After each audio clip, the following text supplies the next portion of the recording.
Well, good evening, everybody. Welcome to another fantastic edition of the Denver Bronco Roundup. Of course, brought to you by Rocky Mountain Sports Network and sponsored by Morgan Trinkets. We'll talk a little bit more about that later.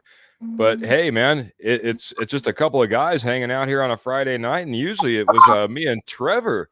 But it's not going to be me and Trevor. My name is Keith Brugman. I'll be your host. But, man, I've got the judge, Jody Moncrief, in the house tonight, ready to break it off for a Friday night, buddy. How's it going? Ready to talk some Broncos football, second week OTAs. Let's do it. Yeah, absolutely. Let's do it, man. It's nice, man. It's a whole new storyline. It feels like a fresh start there in, what is it, Bronco Park, powered by, I forget what it is. Powered by what? Do you remember now? Brand Centura new Health, I think, isn't it? No. They got rid of Centura Health now. I'll have to look it up. Now it's Bronco Park, powered by something else. But anyway, it is a whole new feel out there, man. And I think we might as well just Dove Valley.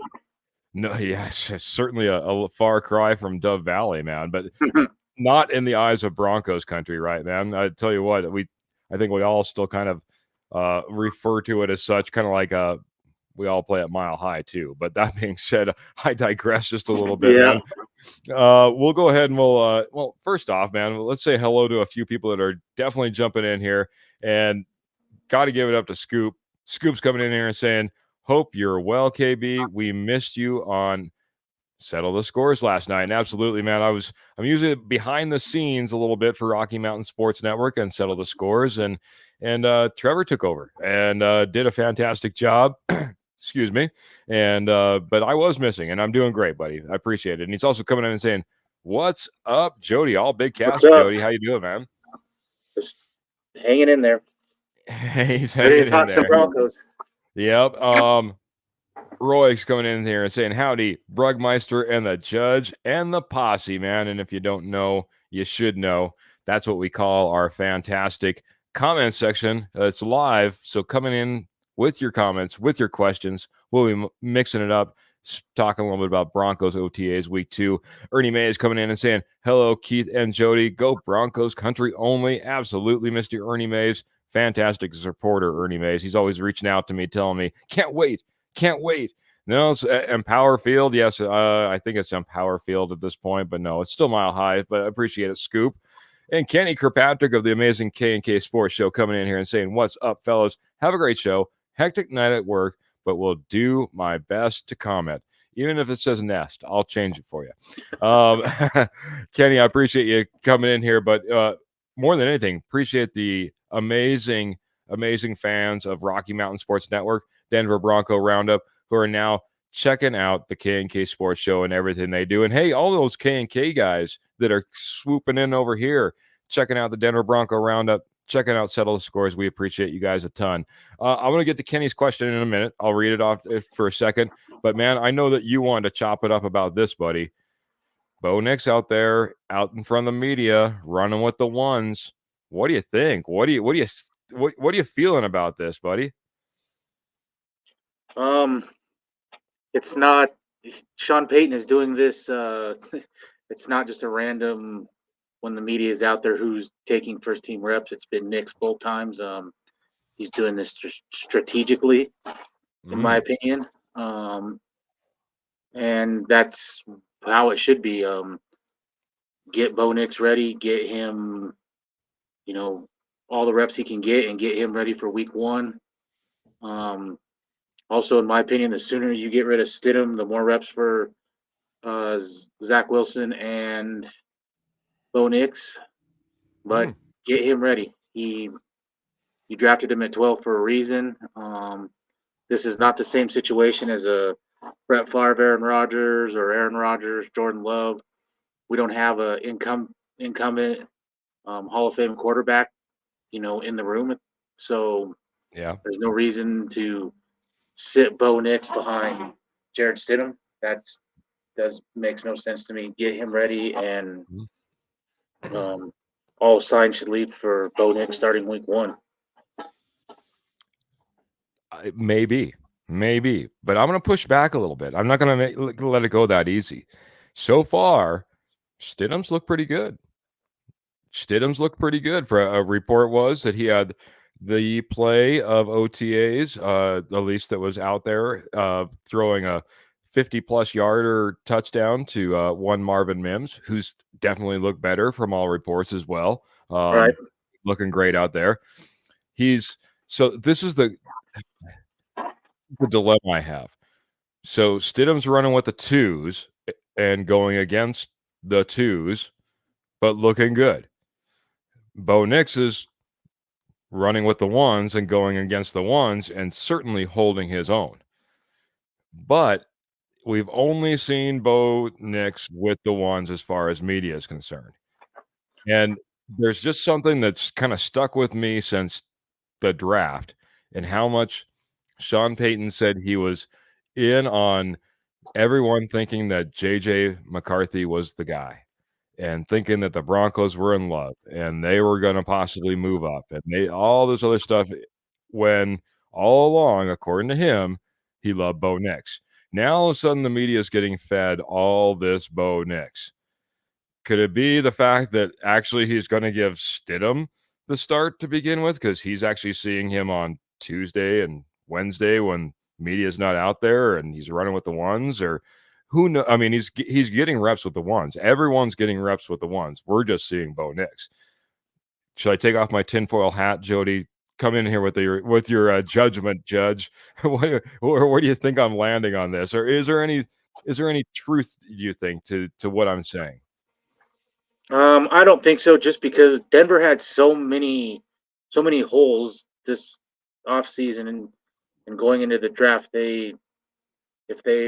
Sean Payton was that high on Jared Stidham and wanted Jared Stidham as his number 1, you easily could have taken the best tight end in this draft. There were plenty of other guys you could have taken at 12 over what many say is a reach, and he went and got Bo Nix.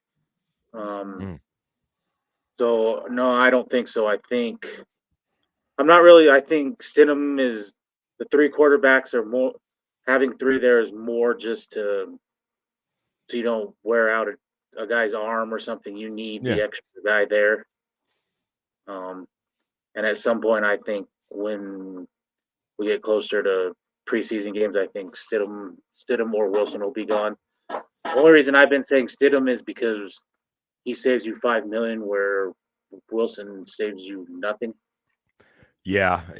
But the one thing that I would just be concerned about from all reports, again, through an amazing 2 days of being able to watch the new Broncos. But that being said, it doesn't sound like Zach Wilson is picking this up very quick. And do you want to save $5 million, especially when we saw last year quarterback after quarterback go down and having to rely on that backup quarterback?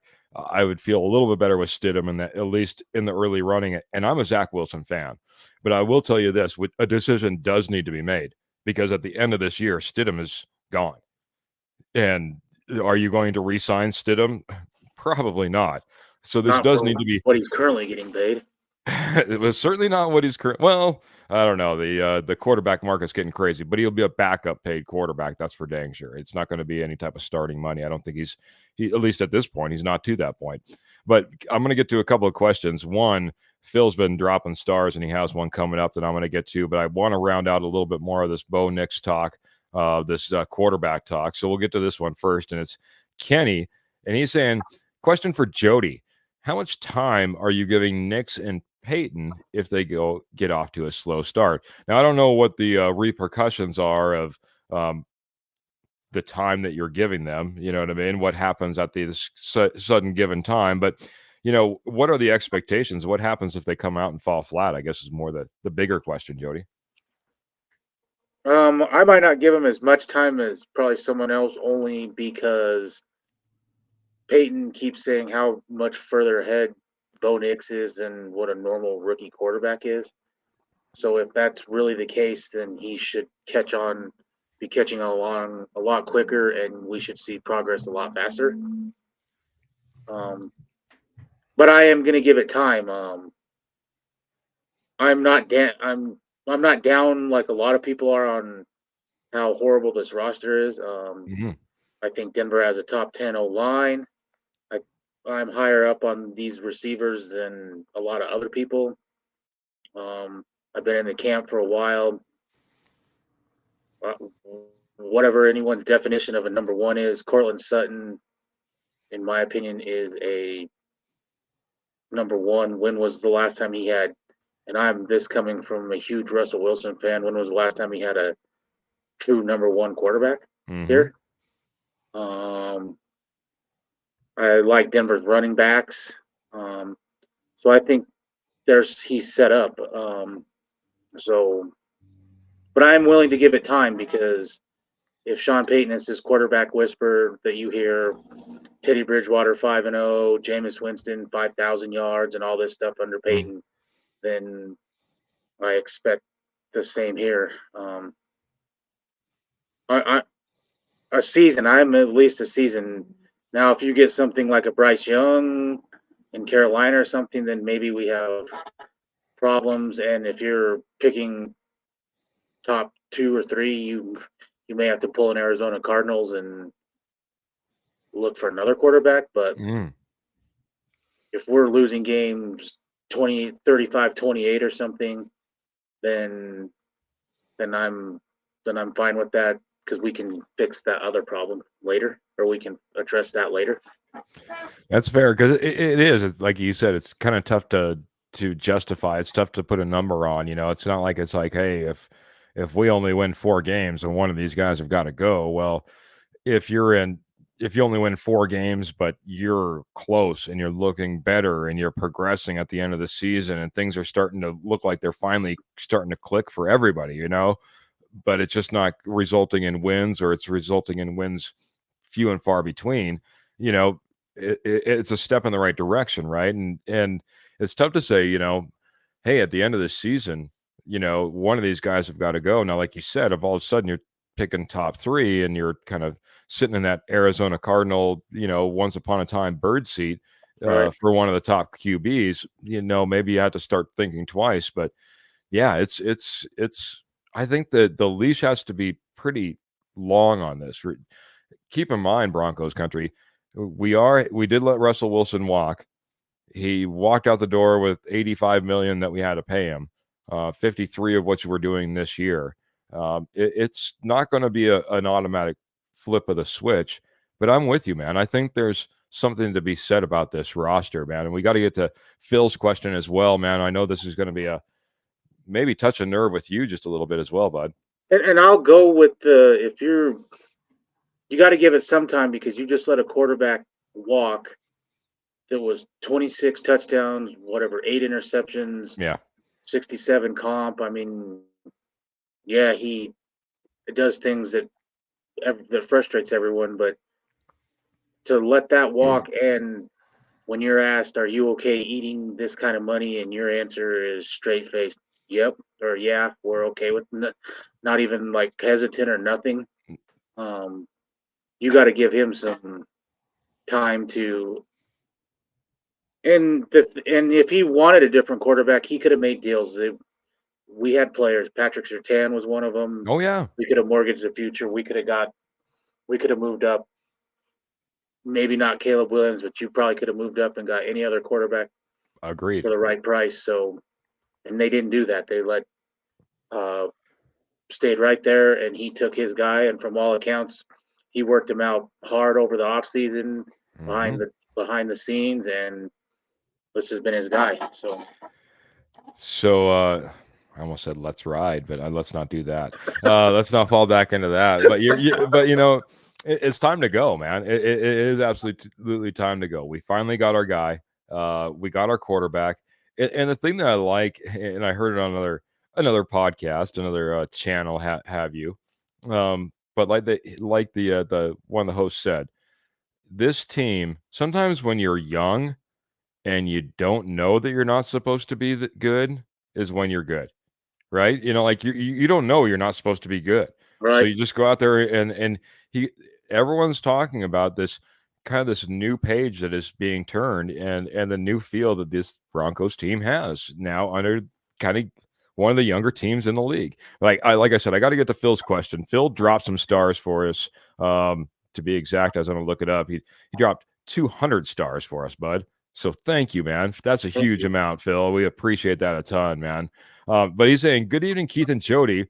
And I'm going to let you go to this one, man, because unfortunately, one of the running backs got a little dinged up in the second week of OTAs. And I know it's a guy you love, but he's wondering which running back will not be with us this season. I know you have a favorite, Jody. What is your thoughts? I'm a Notre Dame fan, and I love the Audric Estime pick. He is, to me, Derrick Henry Jr. beast mode. He can do it all: pass block, run hard. Um, I think he dropped in the draft because of his 40 time at the combine with like a 4.8, but he improved 4.6. that at pro day to like a 4.5 or just right above a 4.5. I am not super worried about this little procedure he had. It was more of a, what did they call it, a PUP, kind of like Russell Wilson had, where they inject the plasma in you, small little scope. And Peyton said he should be 100% come training camp. So Yep. I've been saying for a while this might be a little setback, but I've been saying for a while there are going to be a team that loses a running back in camp, and Denver has two of them expendable, either Javonte or Samaje Perine, and I think Javonte will be the one. But for me, it really all depends on how Estime comes back from this injury. If it's a non-factor and he's going in there looking like I think he should, then I think he starts getting reps quick. If he doesn't come back, though, because you said if he does, that's, obviously helps play into that hand that the Broncos maybe want to trade Javonte. If they bring him back slow, and we've kind of seen that in OTAs, they've been bringing back guys kind of slow that have had some injuries already, and we can talk about those if you want. But if they bring him back a little bit slow, what does that do to that running back room in your opinion? Because then it feels like you may want to rely on Javonte because he's a similar style back. But then how does that shift out that that room? Because we can't keep them all, it seems. I think it's not good for either Jaleel McLaughlin or the running back out of Memphis, Blake Watson, yep. Blake Watson, because all reports, it sounds like he is an excellent catcher out of the backfield and some different things. That might be one of those guys they have, not by choice, but they have to let go and hope that they can maybe stash one on the practice squad. Yeah. It's funny because the one name that you really haven't put out there and it's the one name that comes to my mind is, it seems like Samaje Perine should maybe be that guy that they let go. I mean, I don't know all the cap figures and everything else, but that core of guys with McLaughlin and Estime and Javonte and it just seems like it's and Blake Watson, a kind of a younger all tools type of group that that you could utilize pretty well. So I feel, to answer your question, I could see, for me it's Perine. That's the guy that might be on the way out. I know he's got a lot of veteran qualities and he's certainly played some of the best as far as running backs were concerned for the Broncos last year. But there's he was kind of a gun for hire, and I don't know if he necessarily needs to be on this team with all those other pieces.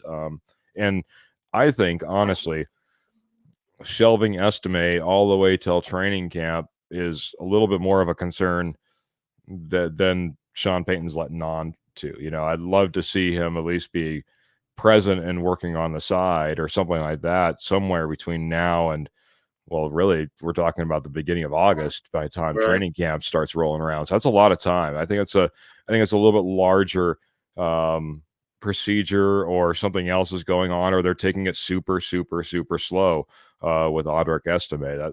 But that being said, it does kind of, I think, set him back just a little bit. You know what I mean? I think in terms of where he was at and all this. So right, Williams is still a wild card to me, because if you get 2023 Williams, then he's an easy. He could be on the way out, but if you get pre-Javonte injury where he's dragging dudes down the field and explosive Javonte, then maybe you want to ride that horse till you have to pay him at the end of the season.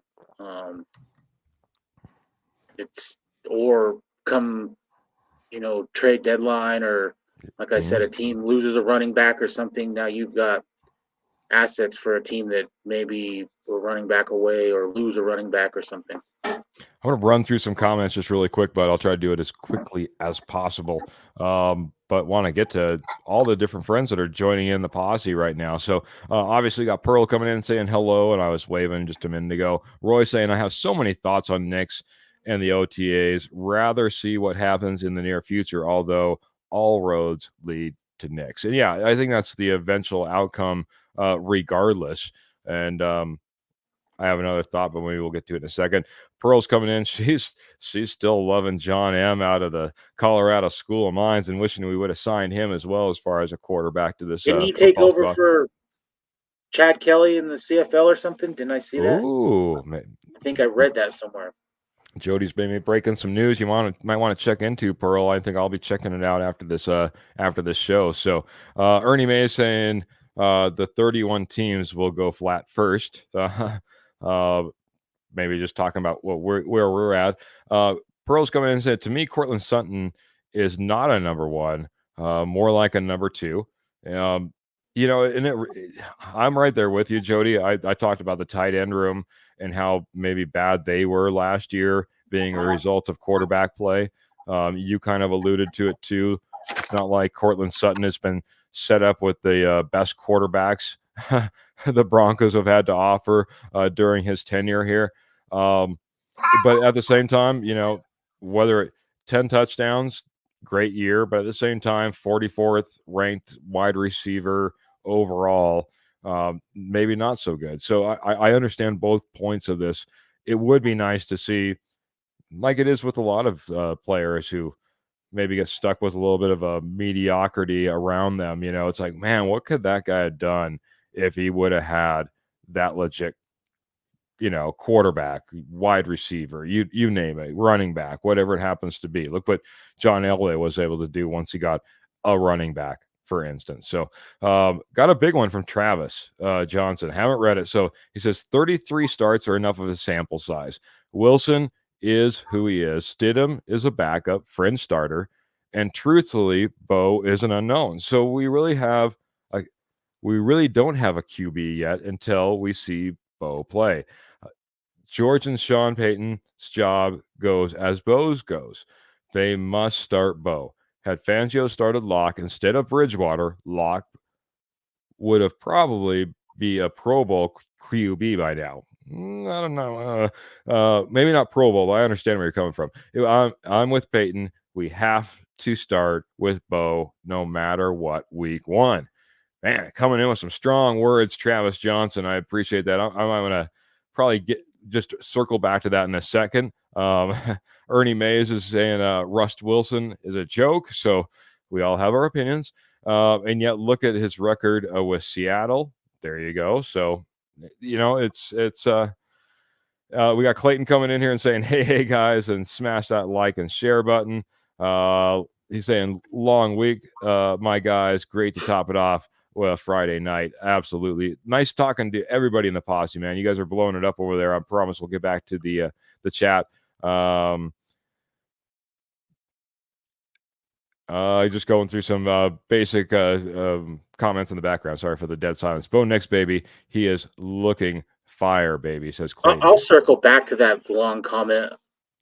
What did in whatever that was, 2020 or whatever year, what did they gain really by playing Teddy Bridgewater? Oh, agreed. I mean, if it was a different quarterback that was a legit starter for a long time, then I understand. But as close as it was and I was always on Team Teddy, but looking at it, the hindsight, you didn't gain anything because the upside of Drew Lock panning out and you having your quarterback for the next 10 to 15 years was so much better than a journeyman quarterback that can win you 7, 8 games and that's it.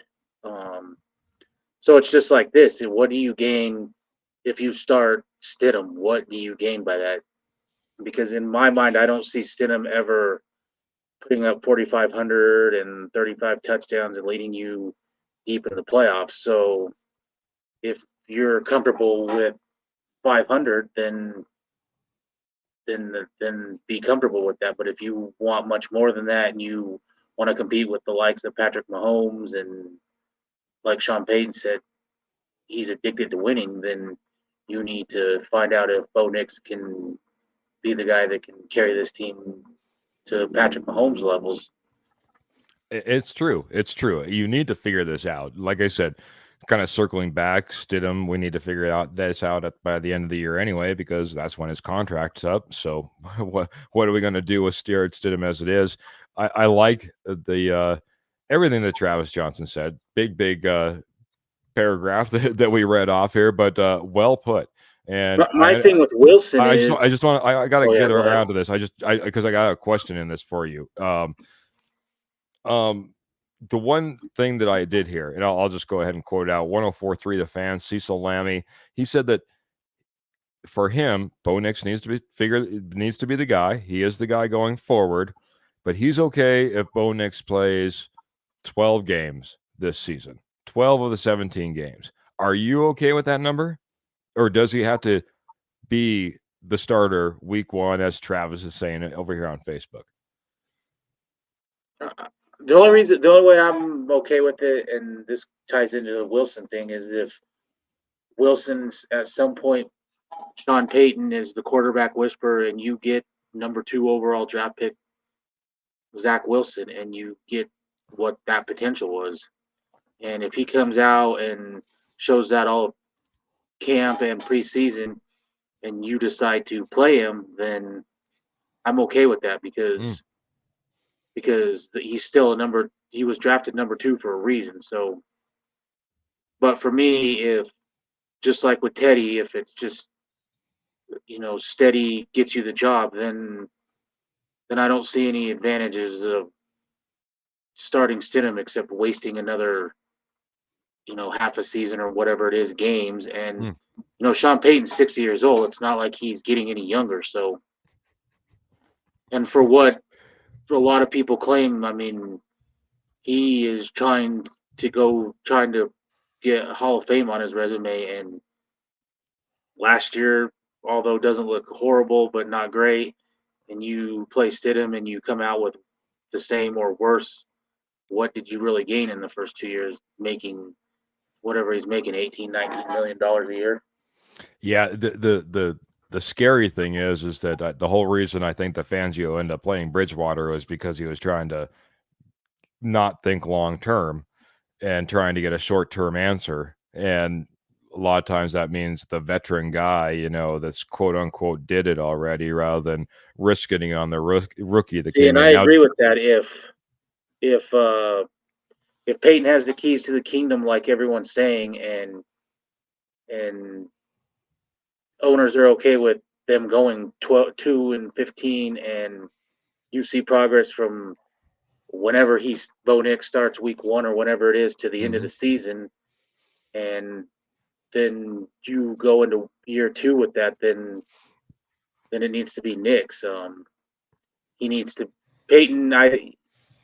Unless it just falls apart with Nix and and it's just horrible, and you're going to the draft next year and get another quarterback, then I'm fine. I don't really care what the record is this year. I want to see progress, and wins are just a bonus, really. Yeah, and I agree. And I like what Travis coming back in here. And Peyton Manning has been always a big advocate of this. He's saying Peyton Manning even said experience is the best teacher. There's a guy that went out and threw a record number of interceptions his first year as a rookie, goes on to be one of the best quarterbacks to ever throw the ball on the field. And one Peyton Manning. So the I just hope maybe even to what you were saying, I don't care if the Broncos do have the top 3 pick. If Bo Nix, by all accounts, doesn't look like he's going to be falling flat, you know what I mean? It doesn't look like he's going to crash and burn, at least from all reports so far. Doesn't sound like some of the camps that we've heard or reports we had coming out of OTAs for a Caleb Williams or a Right. JJ McCarthy for that matter. It sounds a lot better, right? So, and he's being put out there for the media to see as well in one Bo Nix. So, by all accounts, it doesn't look like he's going to fall flat. I would rather go all in second year. Commit to the guy then. Commit to Bo Nix. You know what I mean? And go in there and say, this is we can make this work. This is going to happen. We're not going to throw away a number 12 overall pick. Heck, go out there and get the best edge rusher in the draft with a number 3 overall pick next year and really make some noise. So Yeah. that's just how I feel, like I said. But Unless you get a dumpster fire like oh, Arizona had when they drafted Josh Rosen. Josh Rosen, then Yep. then it takes you can't you I, they're these GMs and coaches are way too fast or too quick to pull the trigger and move on 100%. from players that have not had enough time. You don't see the Peyton Manning patience anymore. You know what I mean? I understand he was the number 1 pick in the draft, but the guy goes out there and throws that many interceptions, and you just roll back out there. It's like, no, this is our guy. We're 100% behind him. You don't feel that. You don't see that in the NFL And I think all that the much owners, anymore.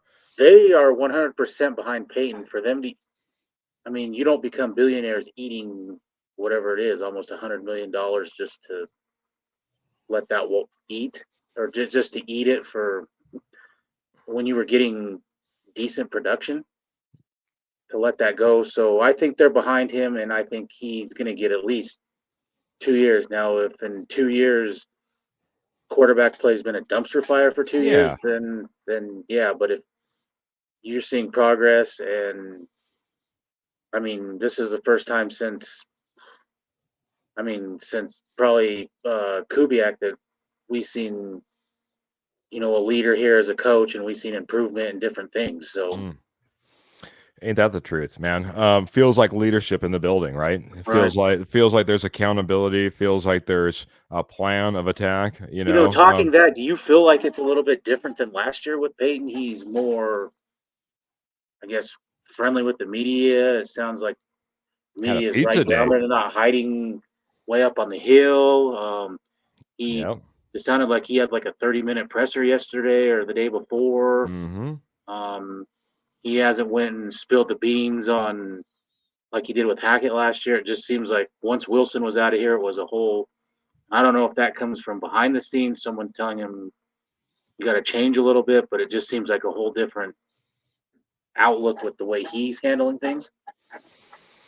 I'll give you my thoughts on this just really quick, and then I'm gonna read off a little sponsorship here for you too, buddy. But my thoughts on that, I I think for whatever reason, and we all have this in our life, man.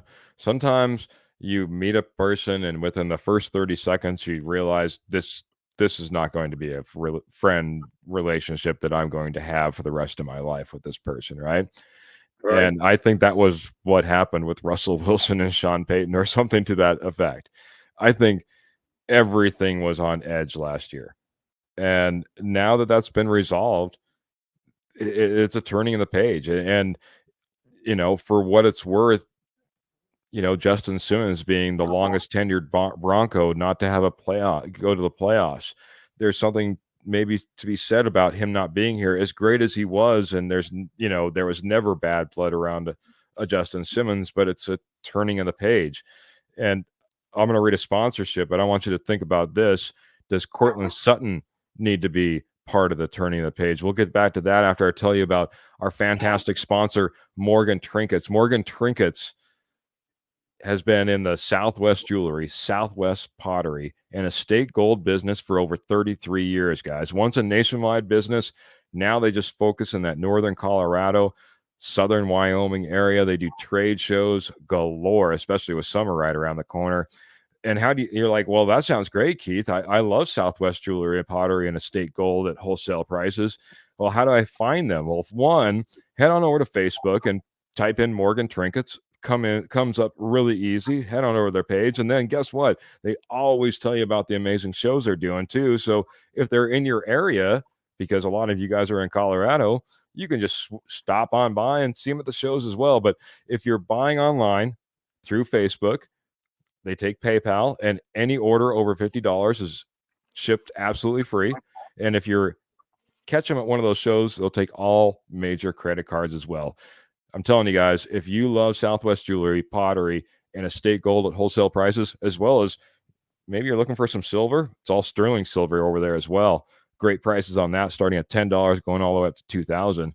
Head on over to Morgan Trinkets, man. They'll get you all taken care of. That's Morgan Trinkets on Facebook today. So I'll drop that link in a second, man. I gave you some time to think about Cortland Sutton. Cortland Sutton is tweeting while the Broncos are practicing, giving congratulations to future Ring of Famers. Not at Broncos, would like to be a future Ring of Famer, he said, but he's not currently there or participating in these off-season training activities. What are your thoughts on Cortland Sutton, just in general? And is it going to be a turning the page? Are we going to see Cortland Sutton no longer a Denver Bronco in the near future? I wish he was there so that him and Bo Nix could get on the same page. I don't know that it's a huge deal for him getting in shape and that type of thing. I think the one reason Sean Payton is giving it time is because he doesn't really have a true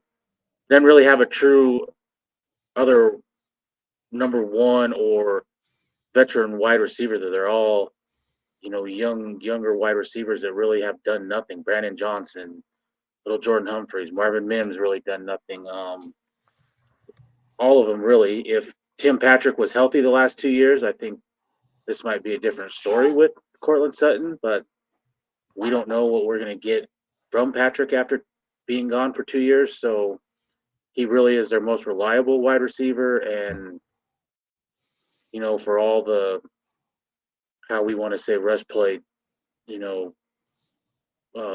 how he played and stuff, he made incredible catches and bailed Russ out of a lot of Buffalo catch, the Minnesota on fourth down, the San Diego touchdown, just big plays. And I think in my mind, I think he almost can see a Michael Thomas. I mean, same body type, same type of thing. So he doesn't have that with really anyone else. These are guys that are, more like the wide receiver 3, 4, 5. Yeah. No, I hear you, but I'll go back to the same place that you were at, and we were kind of talking too. This is a lot of unknowns on this team. It's not a team that's been able to perform. It's not a team that seemed like it's been heading in the right direction in quite some time. If anything, it's been just kind of holding steady Eddie and trying to ride it out, if anything, So the uptick, maybe the production that we could get out of some of these different positions is something to be excited about. And, for me, I'll leave it with this, and then I'm going to jump into Kenny's question because he dropped a couple, but I'm going to get to this one for sure. For me, I just don't want distractions, right? Seems like we got good, positive vibes right now at OTAs, and everything's flowing and everything feels good. Even you said Sean Payton feels better this year. It feels like he's nicer and more accommodating, and it feels like, it's flowing all the way throughout this. I just don't want it to be any distractions, and right now, for me, Sutton's becoming a borderline distraction for this team and where they want to be going. One thing for me, I thought, and he kind of talked out of both sides of his mouth, is Peyton did, is he Sutton's a leader. He knows Yeah. how to get his body and all this ready. So he said it's not a big deal. But then I also, in my mind, if you were a leader needs to be there helping. Mm, If you had a veteran quarterback, different. yeah. But you have three quarterbacks that you did nothing with Stidham in 2 games, and you've done nothing ever with the other two. So if you were the leader like Peyton is saying, then you need to be there. And saying you're a leader is one thing; you got to show it. Yeah, yeah, yeah. It's easy to be. It's easy in words, right? It's all about the actions. I like that. Kenny's question, man. We got to get to this one. He says I asked this on Kurt's show. By the way, Kurt is the other half of the K&K Sports Show, and he's got his own fantastic show on Wednesdays nights, 8 p.m. Let's Talk Broncos. You guys got to go check it out there on K&K Sports Show. But he says, which skill position player is most important to Bo Nix for him to succeed early this year? So let's say first 4 games out the who needs to be that guy that Bo Nix can rely on to get him off on the right foot, maybe get some wins underneath his belt? Cortland Sutton, I think. I think he needs to. He is Denver's number one. Whether people want to say he's not a true one, he is Denver's one. So I think if he holds out and he's not here, it needs to be whichever wide receiver he finds a connection with, Mm. whoever that may be. It's going to be somebody that likes to run over the middle and these type of throws over the middle. But Sutton needs to be the guy. I think Sutton will eventually be here for training camp, and I think maybe as the season starts, that gets figured out. But I think Sutton, he needs to find himself a reliable receiver right off the bat that he can trust. Very good. I'll stick right in that same position group then. I'm going to go Marvin Mims. Marvin Mims did fantastic as a Pro Bowl returner last year, but he needs to make that step. We invested heavily in him, especially figuring that we don't get first-round draft picks here in Denver, at least not for a long spell we didn't after we traded them all away. So that being said, Marvin Mims was a high value pick for us. We went out there.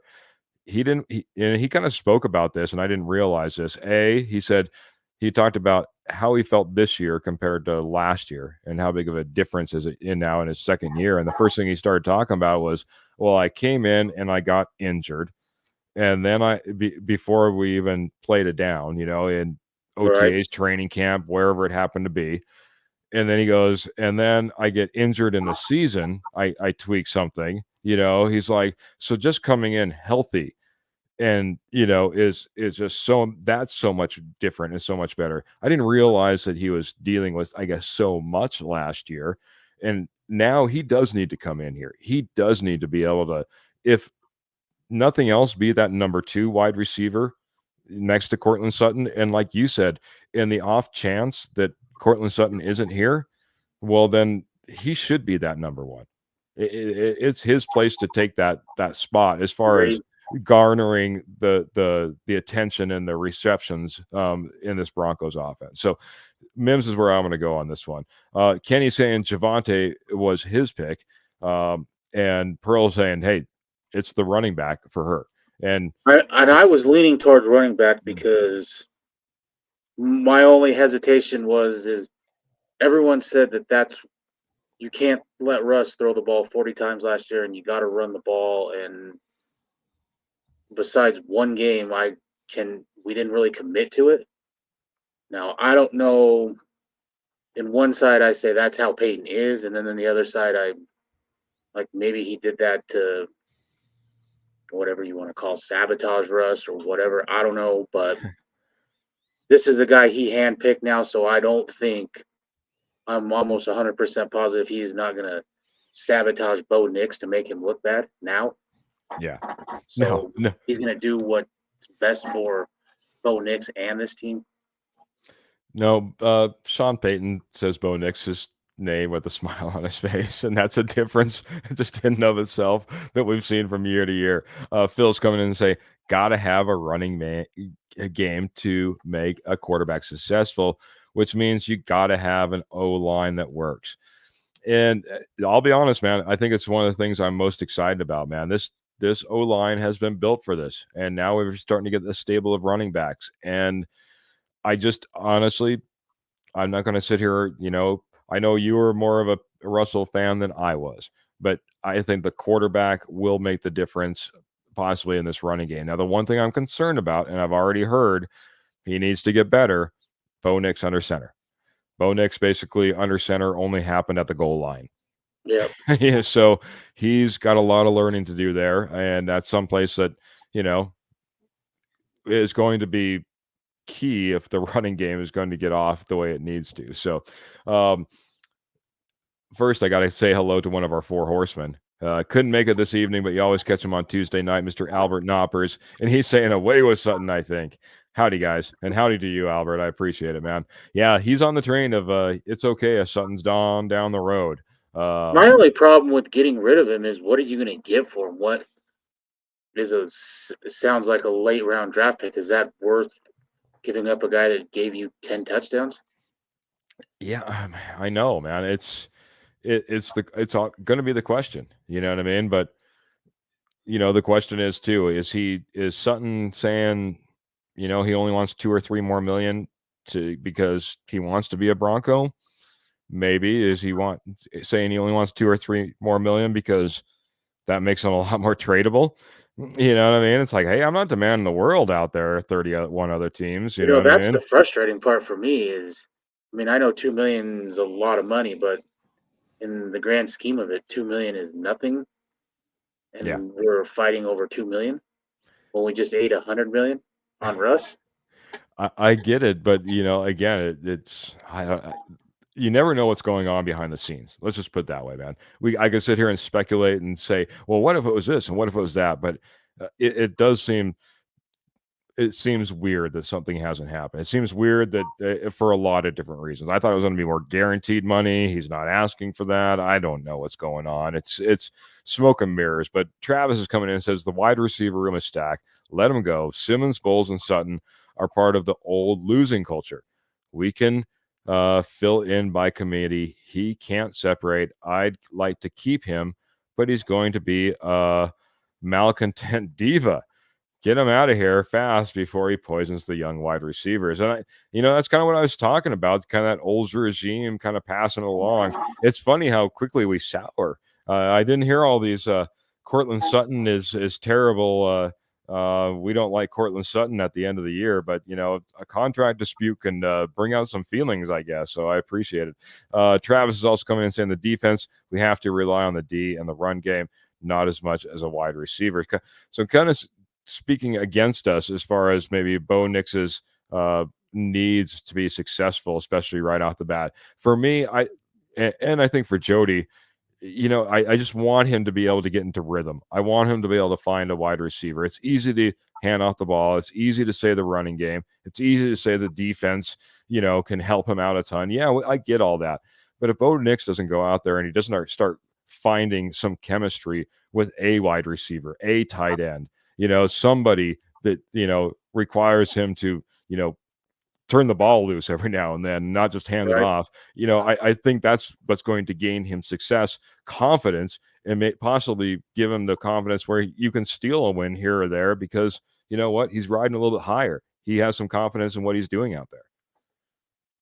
I think the only thing, if this goes into training camp and you see Tim Patrick get back to old form, I think that makes it a little bit easier to maybe move on from Sutton. But I think Peyton is hesitant. What, other than Reynolds, what wide receiver do you have on this team that you are super confident in?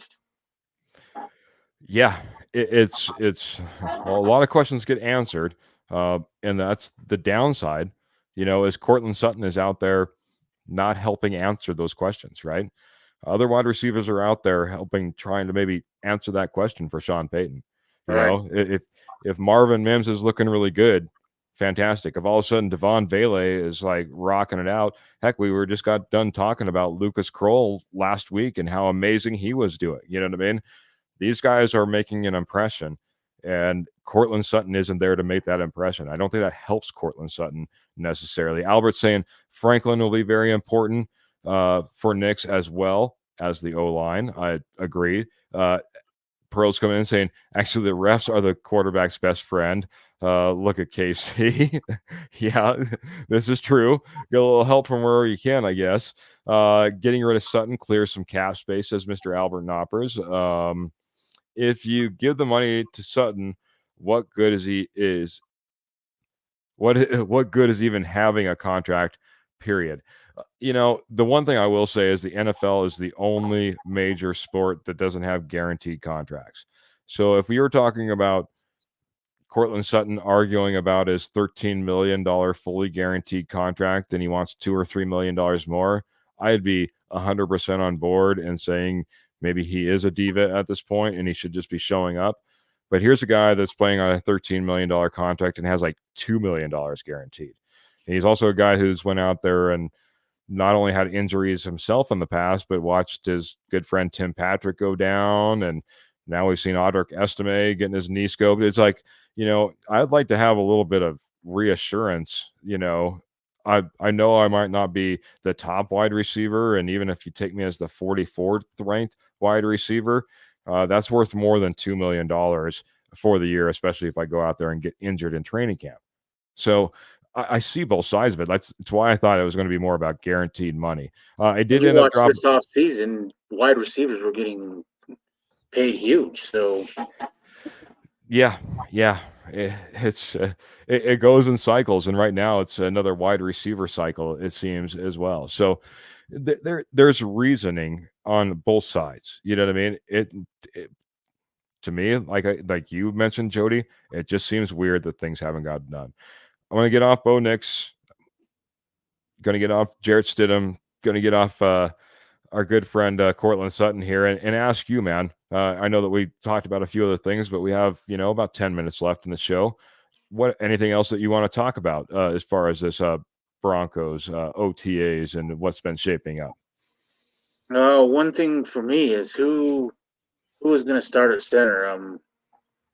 You got three guys getting reps at one, and for me, the sooner that they find a number one so he can get comfortable with Bo Nix, the better. And for me, I don't really have a preference. I guess Alex Forsyth, only because he has played with Nix, and so I know that they have some chemistry together. But to me, it doesn't really matter if you can snap the ball. I want the best center out there, but the sooner the better for me, so that they can get rhythm with Bo Nix.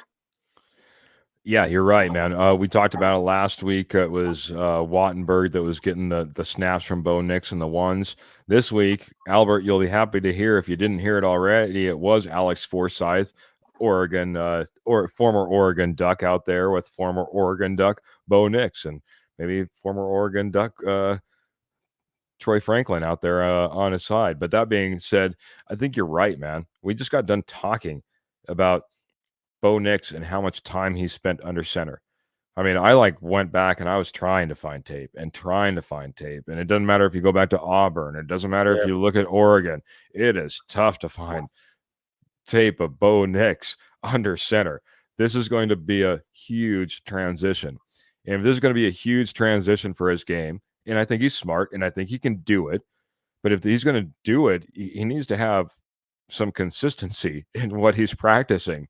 And every center is different. Believe it or not, as wiry as I look today, Jody, I used to play center, and it is quite it's like no other position in football. I mean, I played linebacker, I played offensive line, I played tight end, I played all different positions when I was, growing up playing a little bit of football.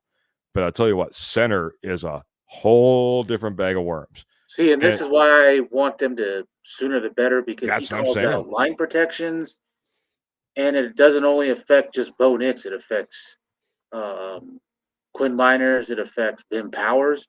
How they block. Yeah. Is Ben Powers having to lean inside to help because we have a weak center, or it affects everything. So just the communication, Right. You get up there and he's saying like slide left, we need to slide left, and Miners is like, no, dude, this is straight up, man. We don't need to slide, man. You slide right. I mean, I know that Lloyd Cushenberry got paid, and we probably were never going to pay that much, but it was taken for granted the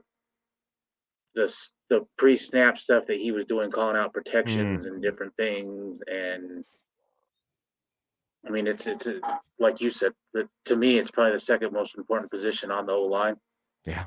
Right behind left tackle, only because he's blocking your quarterback's blind side. Yeah. Right tackle if you got a left-hander. Yep. Right. Got it. Yeah, absolutely. Couple more real quick. If you guys didn't notice, like I said, I dropped in that Morgan Trinkets link. So head on over there after the show, man. It's a fantastic spot to do all your shopping. Albert says, it's a job, Keith. If you get hurt, you don't get money either. No guarantee for you. And Pearl's coming in saying that's how she feels as well. The only thing I would say is there's something to be said about looking among your peers and saying, I should be paid accordingly. And right now, again, a $2 million guarantee for Courtland Sutton, his production, his age, his, he could certainly, it's not like if the Broncos cut him, he's searching for a team and doesn't find one this year. You know what I mean? He would go out there, he gets snatched up really dang quick, and he'd be paid more than $2 million. What I always thought was weird is everyone wants to say, well, he only had 700 and some receiving yards, and he's not even a 1K receiver. But no one flips the coin and says, well, he had 10 touchdowns, and that was like third in the NFL. I mean, what's more important? I mean, you can put up huge receiving yards and no touchdowns. So I don't know where to.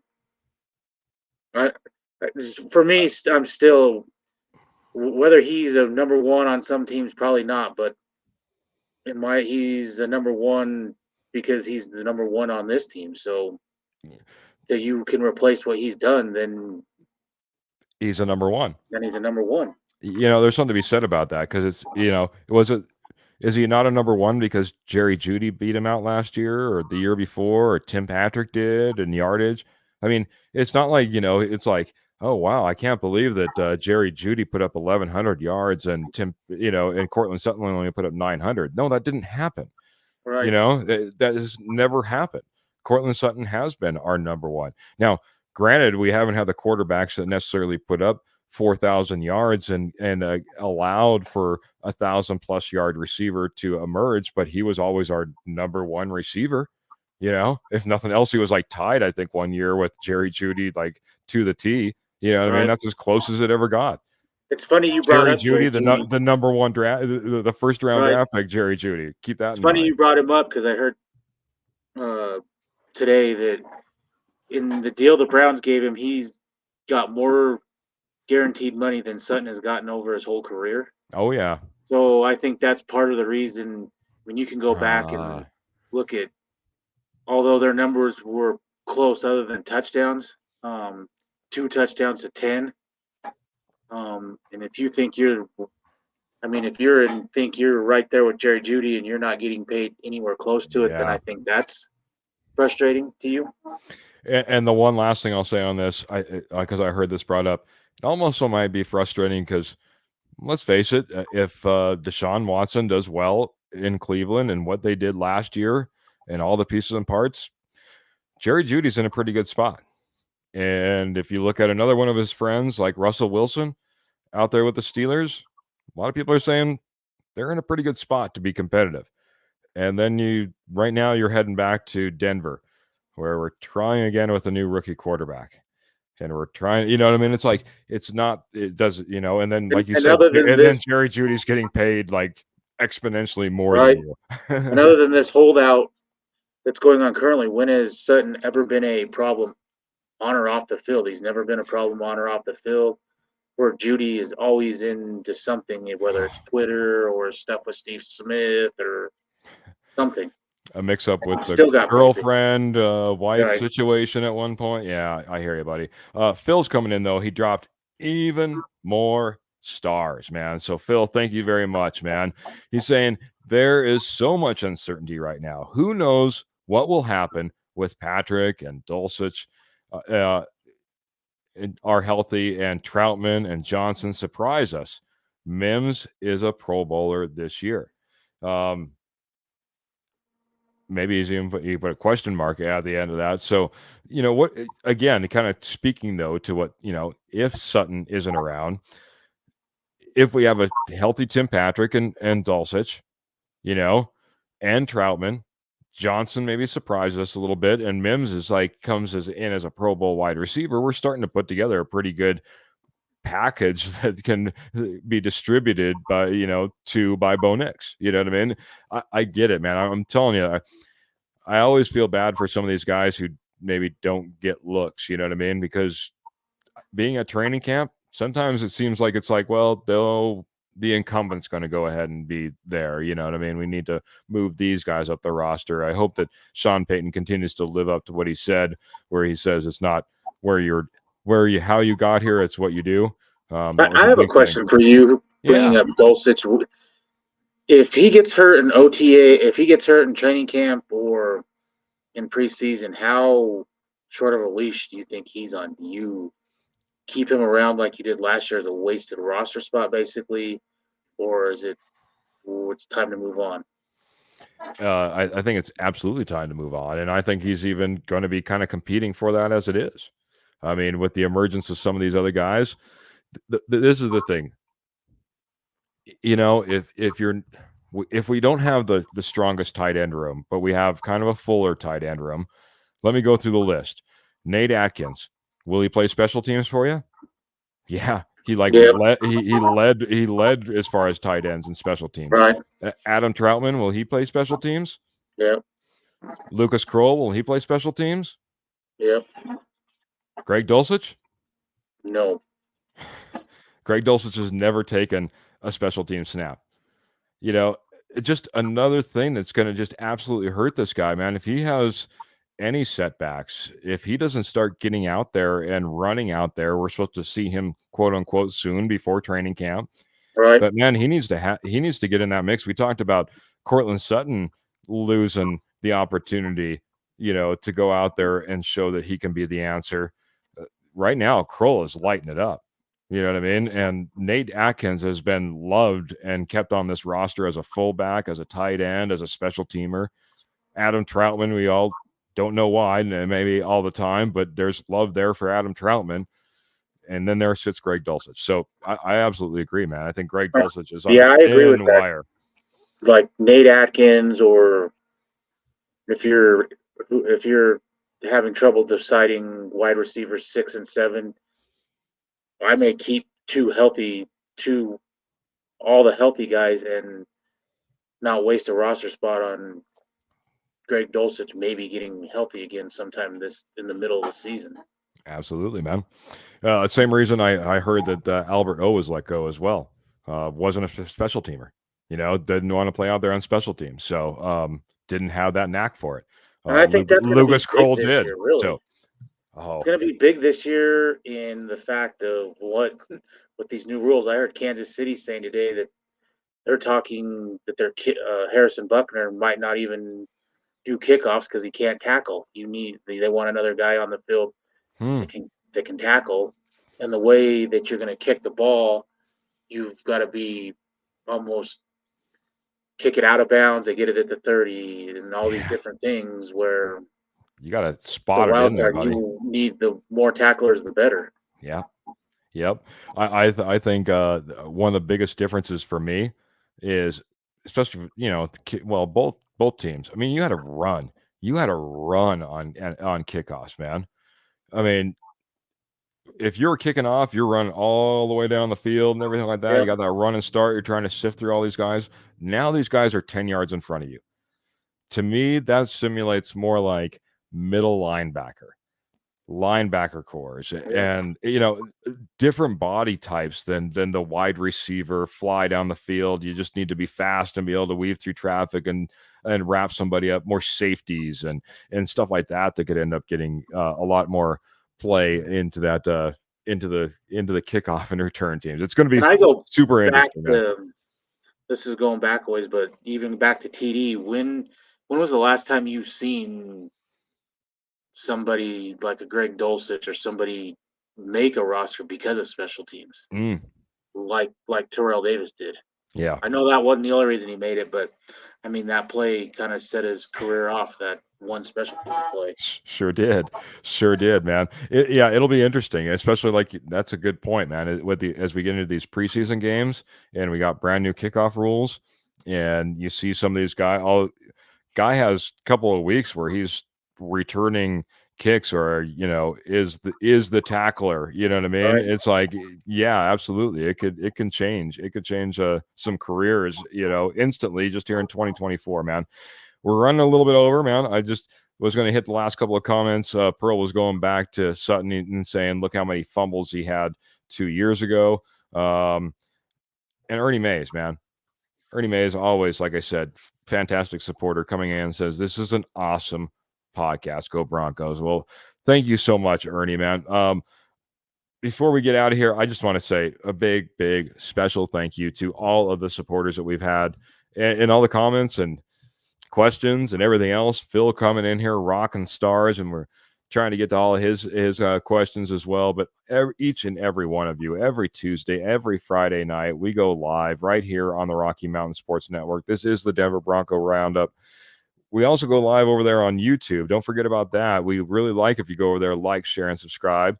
We have 2 pages on Facebook. Don't forget the Rocky Mountain Sports Network page. I know that we got a lot of Denver Bronco Roundup page followers. Love for you to go over there and follow that Rocky Mountain Sports Network page as well. But you guys are absolutely amazing. It's been fantastic, just hanging out with you guys now for years now. And here we are in an exciting off season. It's an optimistic one. Even Sean Payton seems to be happy.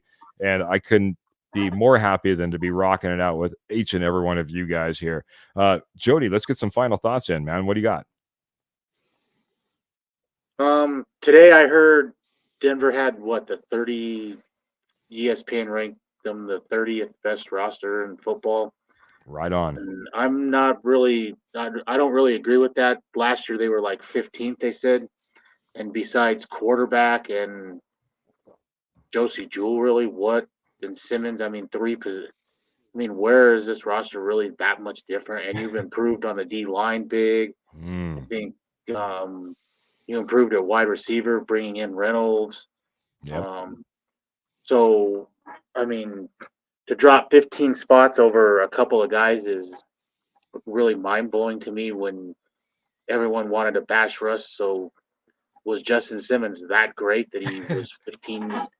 Really, I mean, it's weird to me, but I think if Bo Nix pans out, I think this team will surprise. And like they said last year, Houston was ranked 32nd, and look what they did. So there's optimism right there. I like it, man. The first thing that came to mind when you said that ESPN's rankings, you said the 31st ranked roster, bulletin board material, baby. If I was Sean Payton, I'd have that up right there, right now. You know what I mean? It's like, hey guys, I think there's only one team worse than you in the entire league. At least that's what ESPN thinks, man. I say we show them that they're absolutely wrong this year. Absolutely wrong, man. I'm telling you, man. Feeling some energy, feeling some love around the Denver Broncos this year. I'm excited for what can happen. Need a spark, man. And it only takes a little spark and that fire can take off. We all know that, unfortunately, summer's right around the corner here in Colorado and Montana. So be careful. Remember all the Smokey the Bear lessons. All right, everybody. So no sparks that are fires already. Okay. Yep. All right. Gotta believe. Time to believe, man. We've been getting all these, man. Bo for 6. Bo knows. Yeah, I've seen that one a few. It's exciting, man. Like I said, it is absolutely exciting. Exciting to have Pearl along for the ride, saying, love this pod. A big, big thank you. Great to see you, Jody, and lots of love there, bud. So that's coming in from Pearl. So Not for me. It's great to see you, but great to be back. maybe not all the hearts. You know what I mean? That's a little bit overboard from coming from me, to you. So, but Pearl loves you a ton, buddy. Pearl loves you a ton.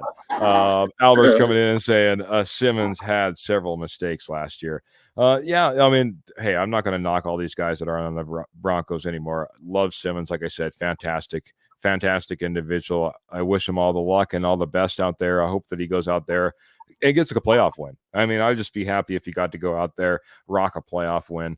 Just don't let it be with Kansas City. That's the only thing I ask. So, Ernie, that's where I'm kind of at with it. It's like throwing darts at a dartboard, really. I mean, a couple of guys and you go from upper to middle pack to one of the worst rosters. That makes no sense to me.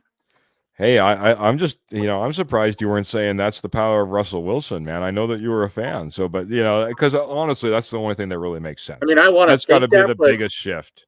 I want to think that, but there is no media outlet that, besides a few guys here or there, that Russ is the man and Denver used him wrong or whatever. Everyone wanted to get on the bash Rush train, so yeah. So some of it doesn't make sense to me. That's why I'm, like you said, bulletin board material. And yeah. You mean ESPN wasn't out there just saying Russ is the best last year, and nowadays without the Broncos that they're going to fall? Yeah, absolutely right. Kind of talking on both sides. So him up got fired in RG3. That's true. Ernie Mays is saying it's Bo O'Clock. And I like that, man. Bo O'Clock will be about 2 p.m. Mountain Standard Time most of the time next year. Looking forward to it, guys. 100 days till kickoff, by the way. I saw that as well. So with that, guys, we got to get out of here, man. Judge, Jody, appreciate you so much, man. It's so great to have you back. Fantastic show. Always chopping it up, Broncos. Love your knowledge. Love this camaraderie, man. It feels like it's been way too long. And man, yeah, it's good to be back, man. Good to be back with you, buddy. So thank you so much, man. Like I said, I'll do my little plug. Remember, every Tuesday, every Friday, 7 p.m. Mountain Standard Time. Don't forget about it. Denver Bronco Roundup. And, of course, sponsored by Morgan Trinkets. Don't forget about the Rocky Mountain Sports Network Facebook page. I'd love for you guys to go over there and like that as well. We have that fantastic YouTube page. Don't forget about that. Hit that notification bell so you never miss us going live, because sometimes we're a little late. But that being said, guys, we're going to go ahead and we're going to get out of here. Standard way. Remember, keep your shoes, your feet, your boots in those stirrups. Keep your guns in those holsters, and keep the Broncos in your heart. Thank you guys so much. See you next time. We're out of here.